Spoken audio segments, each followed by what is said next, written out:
C'est parti pour cette 22e journée au Palais des Sports. Robert Houbron de Créteil, les Cristoliens qui vont évoluer dans leur couleur de domicile bleu marine face aux Nantais. Il fait jouer Lazarov en début de partie et non Linus personne. Oh, bien lâché encore une fois. Et Michael Robin qui s'interpose face à Valentin Amann et derrière la montée de balle avec Emric Mid.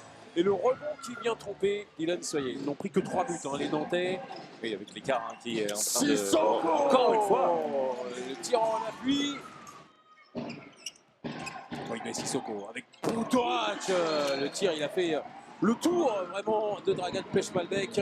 Puissance. Il y avait beaucoup de puissance et énormément de détente derrière le ballon perdu par les Nantais. Un des tout premiers Ça Poutorac que sur ça le va passe. Mais la colle, Michael Robin, qui est venu encore une fois s'interposer, il est monstrueux. Greg Cogent, une certaine mise au point sur la défense nantaise. Oh, il laisse personne au bord du marché, c'était ce que souhaitait Guinel Pintor. 19-16 en faveur du H. Dans vraiment une première période, on n'a pas vu le temps passer, ça c'est le moins qu'on puisse dire parce que c'est allé très très vite des deux côtés. Voilà, les supporters cristoliens. Voilà, la passe aveugle, elle est magnifique encore une fois de la part de Ferrandier pour venir retrouver Lopez. Un des grands spécialistes de première division de handball depuis de longues années, de la passe aveugle, Antoine Ferrandier. Autour de Kylian Rigaud. Et l'égalisation pour Valentin Amann, c'est un peu un symbole parce qu'il a eu énormément de mal dans ce match aujourd'hui pour marquer. Ovnicek avec Valero Rivera et la parade derrière de Jandrich. Et voilà où Créteil voulait être à ce moment de la partie. Exactement. Et ce que craignait certainement Alberto. On ne va pas parler de faux rythme, il n'y en a pas eu de faux rythme.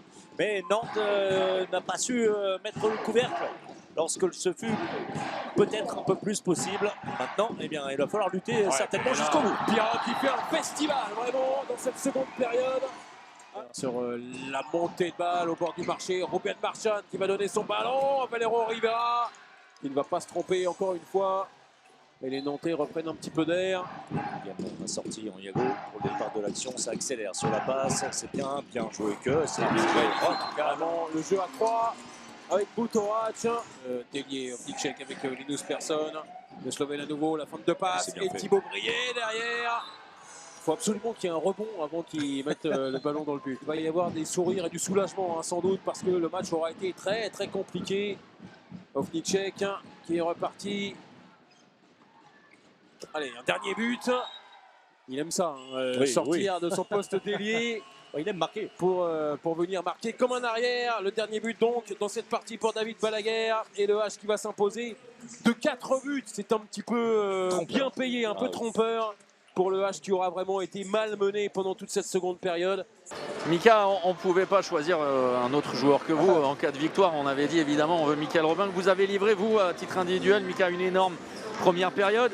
Vous le saviez, là aussi on en parle avec Emric, mais venir ici à Robert Houbron, ça avait tout d'un piège. Vous avez réussi à échapper à cet écueil. Oui, d'une part par le contexte entre ces deux matchs contre Berlin, mais surtout cette année à Créteil, on ne vient pas gagner en faisant un match moyen. Ce soir on a fait un match moyen plus, c'est-à-dire qu'on a peut-être un peu mieux géré certains temps, mais Créteil a fait une très belle partie, une fois de plus. Aujourd'hui la Lidl Star League c'est difficile, on l'a vu la semaine dernière à la maison contre Chartres. Voilà, on a fait le nécessaire, on n'a pas de blessés, on revient avec 2 points. Voilà, on a hâte d'en découdre avec Berlin. Il y a quasiment un an, jour pour jour, vous annonciez votre retraite. Vous êtes là, vous allez jouer une place pour un quart de finale de Coupe d'Europe. Vous avez gagné un trophée cette saison. Vous êtes 2e du championnat. C'est beau la vie de sportif comme vous la vivez vous et comme vous la concevez. Ouais, c'est hyper beau. Franchement, pour le moment c'est super. Comme vous l'avez dit, on est 2e. On a gagné une coupe, on est en course pour la Coupe d'Europe. Moi je suis un peu déçu, j'ai pas reçu de vélo cette année, mais l'an dernier je suis reparti avec un vélo, j'aurais aimé un vélo électrique, mais bon, ils ont mis des nouveaux spots dans la salle, alors là je plaisante.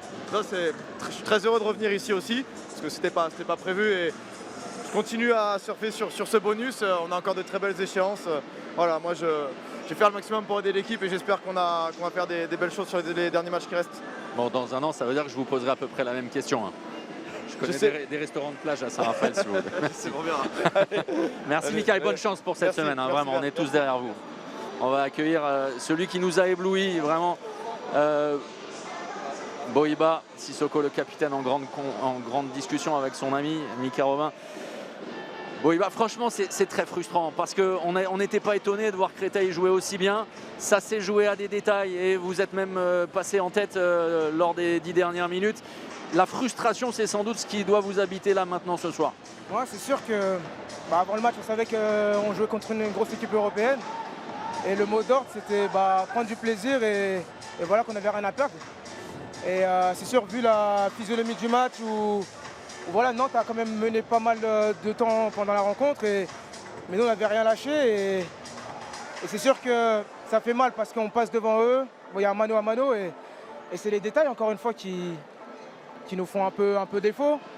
Mais c'est vrai qu'on fait quand même une belle rencontre. Et c'est vrai qu'on aurait aimé finir le match avec un petit quelque chose, un petit match nul ou voilà quelque chose. Mais c'est vrai que c'est frustrant de terminer à 4 buts, ça ne reflète pas le match.